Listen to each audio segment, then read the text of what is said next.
Drejtoria e Përgjithshme e Transportit Rrugor është padyshim një nga ndërmarrjet më të suksesshme të Ministrisë së Infrastrukturës dhe të Energjisë.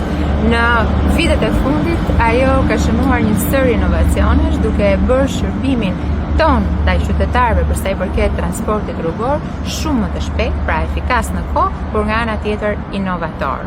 Blendi Gonxhe dhe Ilir Mëngra kanë bërë një punë të gjatë dhe të shkëlqyer duke vendosur bazat për sa i përket DPSHTR-s. Por tani stafeta do t'i kalojë Kreshnik Bayraktarit, një inxhinier mekanik me një eksperiencë të gjatë në administratën publike dhe mbi të gjitha në transport.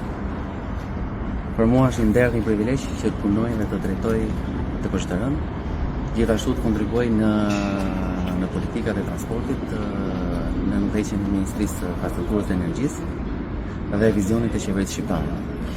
Padyshim, kemi shumë punë për të bërë, sepse tashmë ne na duhet që të parafrojmë të gjithë kuadrin ton ligjor me Bashkimin Evropian. Nga ana tjetër, vizioni i Shqipërisë 2030 është për të gjithë ne një nga qëllimet kryesore dhe DPSHTR-ja duhet të jetë flamurtare e këtij procesi.